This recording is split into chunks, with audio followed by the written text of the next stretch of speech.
Hey, you're listening to 93.7 FM. Next up is a bumpin' in Botswana. Soon.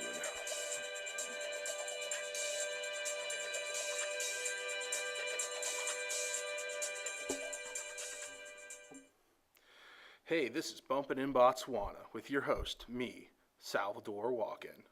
Today, we're going to focus in on a recent issue facing the wildlife in our lovely Botswana.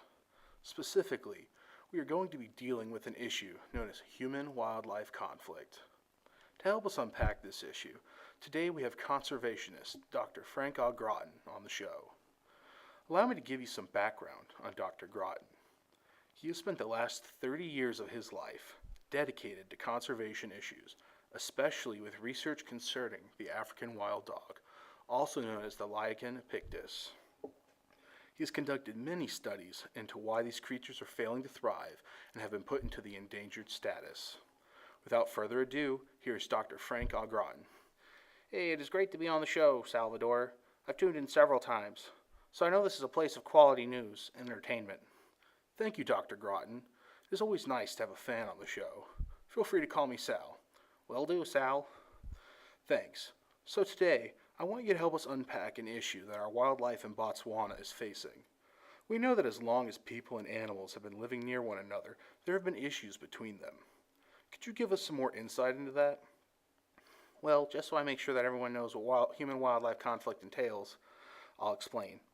It is that any issue that is between humans and whatever wildlife they're having conflict with.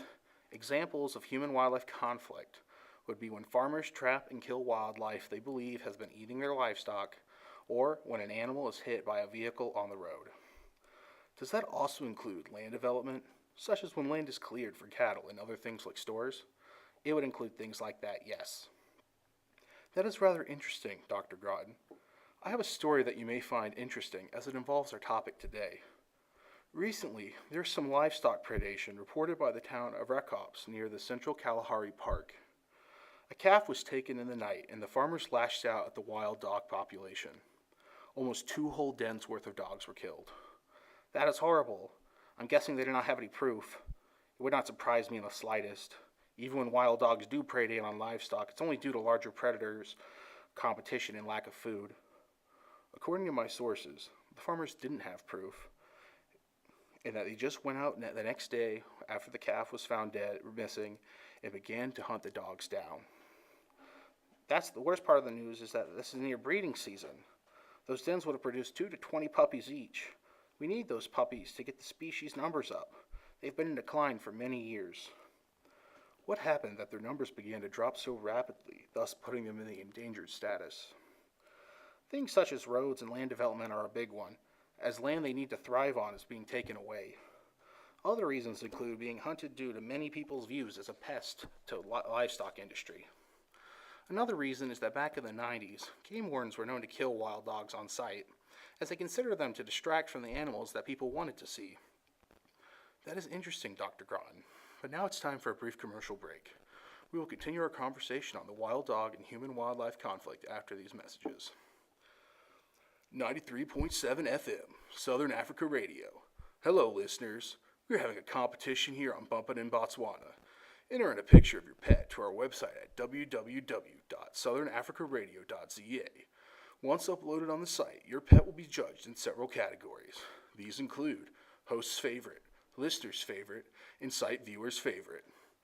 Each first place winner will receive 1,400 Rand, each second place winner will receive 700 Rand, and each third place winner will receive 350 Rand. That is a total of over 7,000 Rand we are giving away to those lucky listeners who have the cutest pets. Once again, just visit the site at www.southernafricaradio.ca to vote online and call 2721 557 1678 to vote over the phone. Once again, that is 2721 557 1678. You must be 18 years or older to enter and win. Good luck to all who apply. Now back to your regularly scheduled program. Welcome back, listeners. You're listening to Bumpin' in Botswana with me, your host, Salvador Walken, and special guest, Dr. Frank Au Graten. So, Dr. Graten, at one point, even the institutions that are trying to preserve the species played a hand in getting them into the endangered status?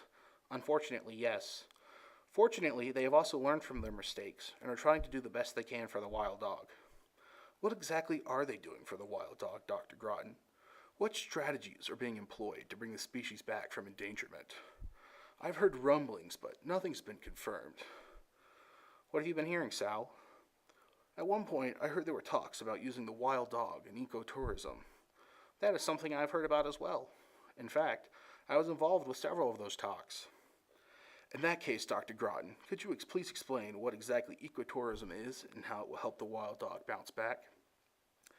Certainly. Ecotourism is using the environment and wildlife to bring in tourists. It's a large industry that brings in a lot of money to the regions that promote it. In the case of the wild dog, it would help to keep them alive as landowners can make money off of them, thus keeping them from being killed. The money would also encourage the park system to keep the wild dogs once again due to an increased revenue stream.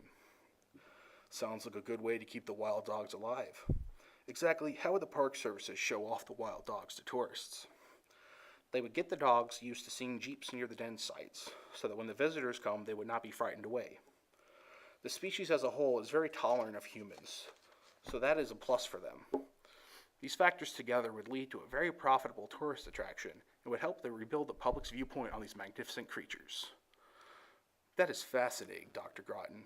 Unfortunately, our time is up here on Bumpin' in Botswana. I want to thank you for coming on the show today and giving us such valuable information on the wild dog. Up next, we have Earth Talk with Kara. This has been your host, Salvador Walken, signing off. Botswana Insurance Company, BIC, has been providing short-term insurance to Botswana for over 34 years.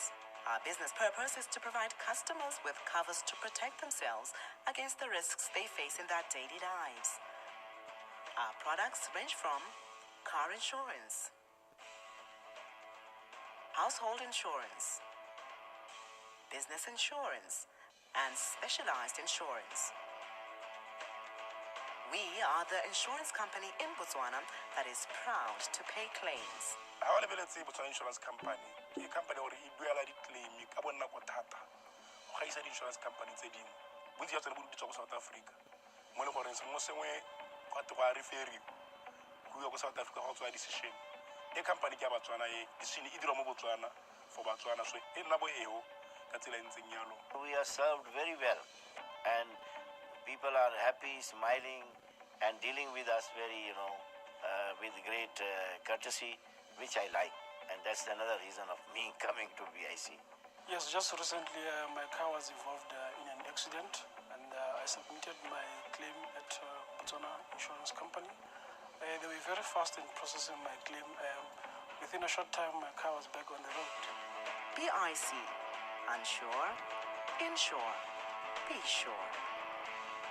For more information, visit our website.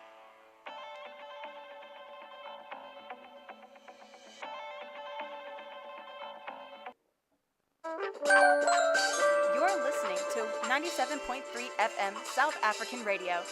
And up next is Earth Talk with Kara.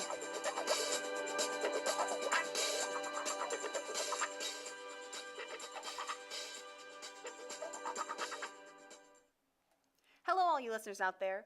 Welcome to Earth Talk, where we talk about the environmental issues in Southern Africa. Last time, we talked about how coal mining has affected the lives of both the coal miners and those who live near the mines in South Africa. Today, we're going to be focusing on diamond mining in Namibia. As we know, Namibia has been using mining as their main source of income for over a century now. But the mines are stepping up their game. Marine Namibia is working on technology that can reach deeper into the seabeds and retrieve more gem-quality diamonds to export. The ship, known as a crawler ship, will cost $142 million and will be the largest custom-built diamond mining vessel. This ship is predicted to set sail in 2021. While this may be fantastic news for the Namibian economy, how will it impact the environment for that period of time? We have seen serious environmental change since offshore mining first began. Joining me today is Dr. Jasmine Bawana. For those of you who don't know, Dr. Bawana is an environmental scientist, a science professor, at Tuskegee University, who has continued to study marine life in Namibia. She's graciously agreed to take some time out of her busy schedule to come on the show and clarify some issues for us. As always, if you have questions on what we're talking about, you can message us on the WhatsApp app or text your name and question to 49535. Again, that is 49535. Standard data and messaging rates may apply. It's so nice to have you on the show today, Dr. Bawana. It's great to be here. So, from our last show, we understand that land mining has an effect on the air quality, and so on and so forth. But how does deep sea mining have an impact on marine life? Well, Kara, in order to retrieve these diamonds, the miners must tear up the seafloor. Each of these massive boats have a large mechanical arm that moves across the seabed and rummages through the material on the seafloor. Then it sifts the material around to make sure that there's no debris gathered. And the destruction of these seabeds can lead to severe damage to vital marine populations. And I'm assuming the low prey populations could disrupt the food chain, right? Absolutely. Like, for example, without starfish, there'd be no crabs, and without crabs, there wouldn't be other animals, and so on. Yeah, right. Then, this could eventually destroy the entire biodiversity of the ocean and cause harm to other businesses in Namibia, an example being like commercial fishing. Okay, so our sources tell us that these crawler ships could work for other mining materials. Will that cause more destruction to the seabeds? They're trying to use machines similar to the crawl ship for other minerals such as like sulfur. So if we take that for example, it's found in deposits in the seabed. The problem is that when you take sulfur from these deposits, it releases toxins into the air, into the ocean. So it's not only hurting the seabed life, but it's also hurting life outside of the seafloor. Oh, okay. Well, folks, we're going to take a short break and hear from our sponsors, and then we'll be back with your questions. Remember, you're listening to 93.7 Southern Africa Radio. This is Neville. He is a special member on the Namilk Super Farm. His passion is putting the best in to get the best out, making sure our cows get the most naturally grown feed Namibia has to offer. And it's those natural ingredients with Neville's dedication to quality that keeps our cows happy and healthy in a stress-free environment. That's the Namilk way. One of the many ways we make you and your family happy and healthy by putting the best quality Namibian milk on your table every day. Thanks for everything you do for our ladies, Neville. Support the Namilk way and buy local Namilk. Local goodness in every drop.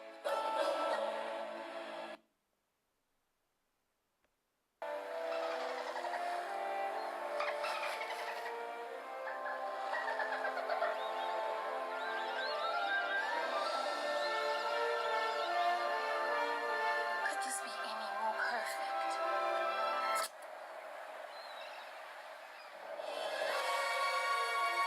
Apparently, it can.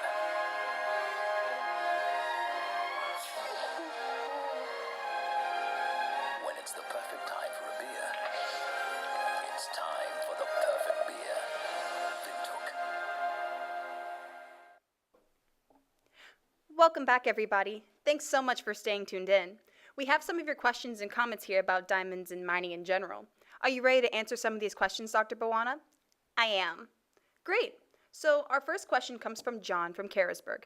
He asks, why are we still mining for diamonds when lab diamonds exist? I mean, aren't they better for the environment anyways? You bring up a good point. Lab diamonds are very similar to gem quality diamonds and are much cheaper and eco-friendlier. They have been used in making technology such as computers and other electronics. Despite this, some companies such as De Beers and others bank on the value of the rarity of the diamond. They talk about the value decreasing because they wouldn't be rare or quote-unquote special. Well, I don't know about some of you out there, but I just like diamonds for their looks. I mean, you could have different cuts or styles or whatever to make your diamonds unique. A lot of people feel the same way, Kara. It's also good to know that you're still having a gorgeous engagement ring that you've always dreamed of without the extensive damage of, the earth. Exactly. Well, our next question comes from Christine from Walvis Bay, and she says that her husband is a deep sea miner. Oh, okay. And she says that Otto Shikongo, CEO of Demarine, Namibia, says that they don't scavenge the entire seafloor, and they've only depleted about 50 miles of the seafloor in 17 years. So, I assume the question here would be, is the environmental impact of deep sea mining as severe as we think? I mean, would it be the equivalent of, let's say, riding a bus and polluting the air? That's also a really good question. I mean, while 50 square miles over the course of 17 years doesn't seem like much to us, it's a lot for the marine life whose habitats are being destroyed. On average, it will take the marine life that has previously been damaged a minimum of 12 years to recover. If we keep trudging through the seafloor and destroying habitats for the marine animals, then they can never catch up. And like we mentioned earlier, we could see a massive detriment in other business in Namibia, such as the commercial fishing and food industry. That's true. But to be fair, United Nations are trying to come up with a new method to regulate the damage of sea life. On the show a few months back, we heard that they're supposed to convene sometime in April to firmly set the rules and regulations. That's true, but let's hope they can come to a conclusion this time. Yeah, that's true. Well, I think that's all we have for our show. That's all the time we have. Thank you so much, Dr. Bwana, for coming on. We appreciate having you. Thank you so much. And thank you, everybody, for tuning in. We appreciate your input because that's what makes this show great. We'll see you next time here on Earth Talk. And remember, you're listening to 93.7 Southern Africa Radio. Stay tuned for our next show.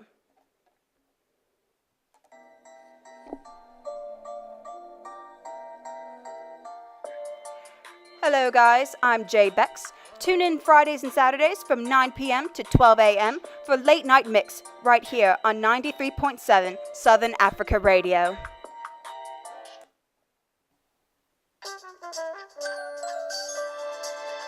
You are listening to 93.7 Southern Africa Radio.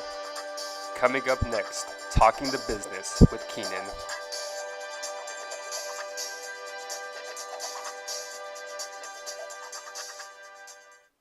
Hello and welcome to Southern African Radio, 93.7 FM.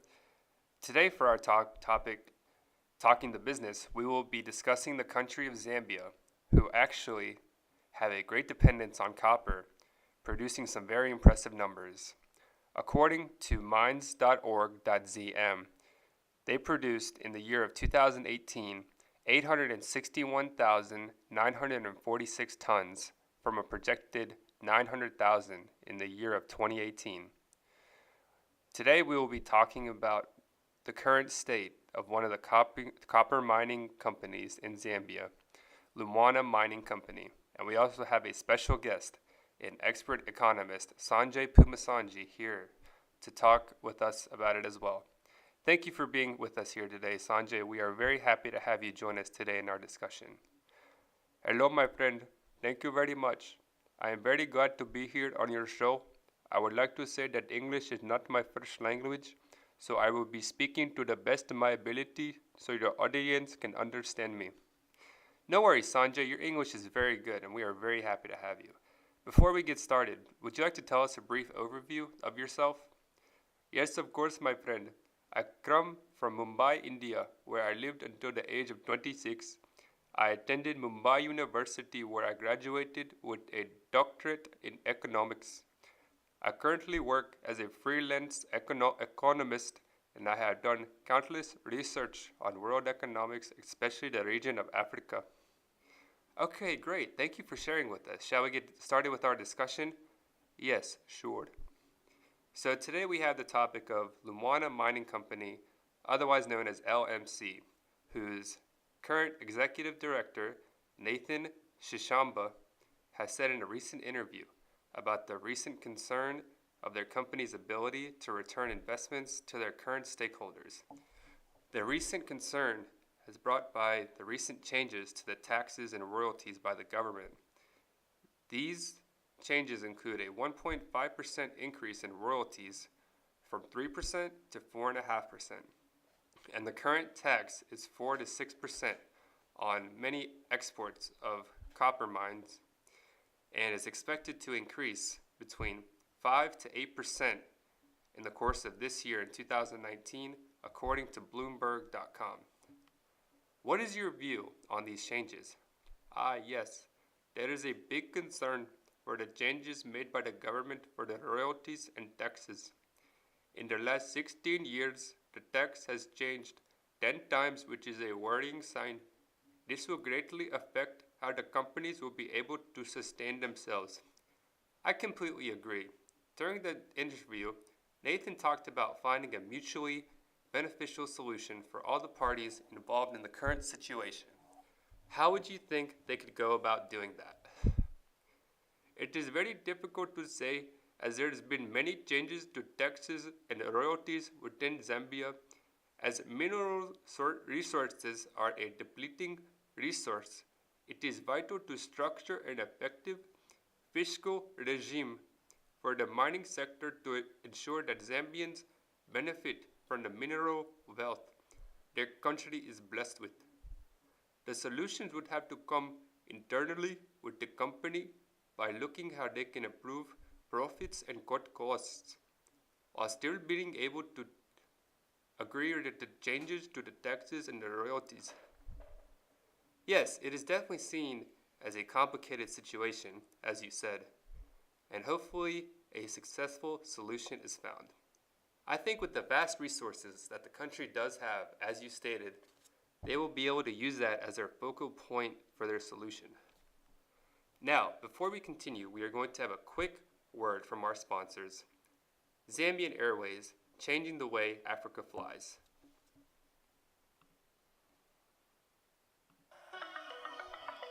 Have you ever dreamt that time stood still and distance had no meaning at all? Have you ever felt the urgency? Now there's a new pleasure in the sky. Flying high as an eagle on silvery wings. Distant blue skies. Taste the freedom of a breaking dawn. A new pleasure, a pleasure in the skies. Service and style, second to none. In-flight comfort, in which we take pride. Fly with us, reach for the sun. Zambian Airways we fly.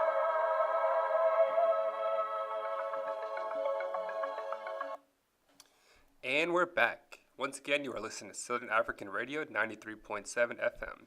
And once again, this is Keenan wrapping up our segment today of Talking the Business. And to wrap up today, I just have one more topic of discussion. Now, Sanjay, with this new mining tax coming into effect, how do you think it will affect the other companies that are in Zambia as well? Well, it can be hard to say, and only time will tell. Copper is one of the main exports of the country, and they rely so much on that. The different companies will just have to make the necessary adjustments as the other company did. Yes, I completely agree. The frequent tax changes have been a hindrance to the different companies that are just trying to achieve sustainability. Well, that's all the time we have for now. Sanjay, it was a pleasure to have you on our show today, and we hope to have you again on soon. Yes, my friend, thank you very much for having me. And that today was Talking the Business with yours truly, Keenan.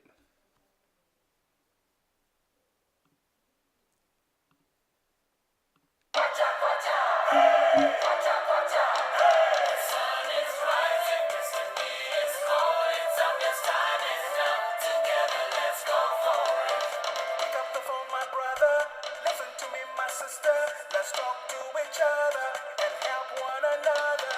Watcha, watcha. Watcha, watcha.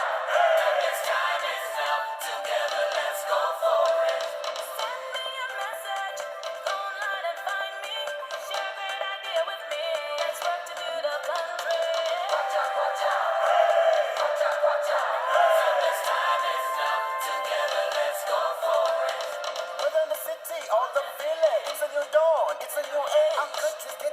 with age. Zambia, let's join hands to achieve our wildest dreams as we celebrate 50 years of independence. Kwacha, together, let's go for it.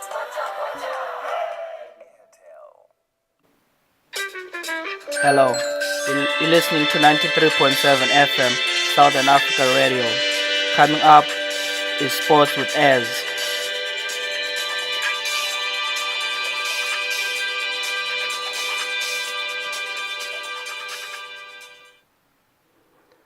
Last week, the last round of games for qualifying for Africa Cup of Nations took place. These are some of the scorelines. Congo 1, Liberia 0, Cape Verde 0, Lesotho 0, Central African Republic 0, Guinea 0, Zimbabwe 2, Congo 0, Benin 2, Togo 1, Libya 1, South Africa 2, Tanzania 3, Uganda 0, Burundi 1, Gabon 1, Cameroon 3, Comoros 0, Guinea 2, Mozambique 2, Niger 1, Egypt 1, Cote d'Ivoire 3, Rwanda 0, Ghana 1, Kenya 0, Zambia 4, Namibia 1, Senegal 2, Madagascar 0, Mali 3, South Sudan 0. This is the 32nd edition of the tournament of Africa Cup of Nations, which is set to take place in June with the qualification stages now complete. The tournament used to take place in January, but has since moved it to June after European clubs complained about their players leaving from the tournament in the middle of the season. AFCON was supposed to take place in Cameroon, the current holders of AFCON Cup, but Confederation of Africa Football stated that they were not satisfied with the country's preparations. In January, CAF announced that Egypt was the new host of the tournament. 24 teams have qualified for the tournament, and the teams and fans are looking forward to the draw, which is going to take place in Cairo, Egypt on the 12th of April. The teams have been separated into 4 seeding pots based on CAF rankings and will be drawn into 6 groups of 4. Africa Cup of Nations will take place from June 15 to July 13, 2019. The teams which are expected to win are Senegal, Tunisia, Morocco, Nigeria, and Congo. This is based on the current CAF rankings of the teams. Senegal is number 1 in Africa and is ranked 23rd in the FIFA World Rankings. Senegal's best players are Sadio Mane, who plays for Liverpool FC in England and is among the top goal scorers in the English Premier League, and Khalid Koulibaly, one of the best defenders in the world, who plays for Napoli from Italy. Tunisia is ranked number 2 in Africa and 26th in the world. Tunisia's best player is Waib Kazi, who plays in the French League. Morocco is ranked 3rd in Africa and 40 in the world. Morocco's best players are Hakim Ziyech, an exciting attacking midfielder who plays for Ajax Football Club, and Mehdi Benatia, a defender who has played for the big European giants Bayern Munich and Juventus. Nigeria is ranked 4th in Africa and 44 in the world. Nigeria is led by Ahmed Musa, who plays in Saudi Arabia, and Alex Iwobi, who plays for one of the top teams in England, Arsenal. Congo is ranked 5th in Africa and 49th in the world. Yannick Bolasie is one of the top players and he plays for Anderlecht. Another forward who's one of their best players is Cedric Bakamu, who currently plays for Beijing in China. Those are the top 5 teams that everyone expects to see them going further in the tournament. Another team that fans think might win is the host nation, Egypt. Egypt is ranked 8th in Africa and 56th in the world. Egypt is going to be led by the best African soccer player, Mohamed Salah, who plays for Liverpool FC in England. They are also expected to use home advantage to try win the tournament. Every tournament usually has a surprise qualifiers, and for this AFCON, Mauritania and Madagascar are the surprise teams to qualify. It's both their first ever major tournaments, and it's going to be interesting to see how far they're going to get in the tournament. And now a word from our sponsors, Absa Limited Financial Company. We'd like to ask you a question. What do the words "to prosper" mean to you? Take a moment to think about it. It's interesting, isn't it? We asked South Africans across the country what "to prosper" means to them.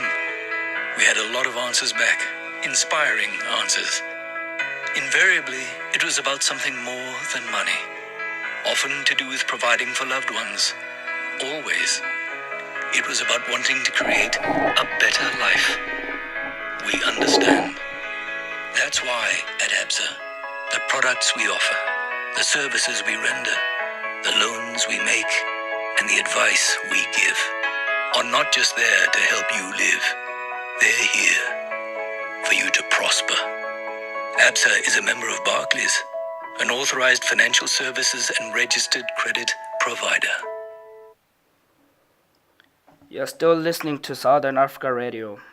Now in the studio, we're joined by John T. Chimbera, a journalist from Zimbabwe. How are you doing, Mr. Chimbera? I'm doing well. How are you doing? I'm doing great. Tell us a little bit about Zimbabwe soccer.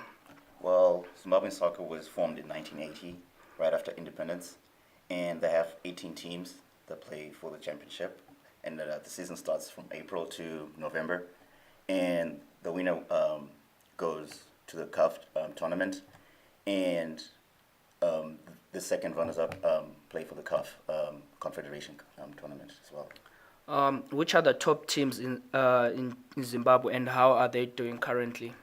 There's Dynamis, who's always been like a big team since 1980. There's always Highlanders from Bulawayo, from the southern part of Zimbabwe. And we have currently FC Platinum, they just new, and Caps United. Which players from Zimbabwe do you think are going to be on the spotlight at the Africa Cup of Nations? Well, we have Kama Billiard, who plays in the South African Premier League, who's probably one of the top 3 players in Africa currently. We have Tino Kadewere, who's also playing in France, the second division. And the third one is Marvelous Nakamba, who's always also playing in Belgium, and he always plays like every single week. We've seen him on TV, and he plays in the Champions League. That's really competitive too. I know you're excited that Zimbabwe qualified, and besides Zimbabwe, which other team do you think can win the Africa Cup of Nations? I'll go with Egypt because they're the host, and they've been having like a decent run for the past 2-3 years. There's also Senegal, which has also Sadio Mane, who plays for Liverpool, and I'll also go for Cameroon because they've always been at the tournament and they're quite experienced at that, so they know how to make their way to the finals. Okay. Which players are you looking forward to be watching at the tournament? Well, I'm looking forward to see the Zimbabwean players, of course, and besides that, I'm hoping to see the South African guys who are also playing in the English Premier League, and Sadio Mane from Senegal. I really want to see if he's going to be competitive with his compatriot as well. What's his name? From Egypt. Mo Salah. Mo Salah, yes. Okay, Mr. Chimbera, thank you for coming. Hopefully, Zimbabwe will win the Africa Cup of Nations. And see you. Thank you for joining us. You're welcome. See ya. All right. Thank you for listening to the Sports with Ez. And hey, you're listening to 93.7 FM, Southern Africa Radio, bringing you the best of Southern Africa.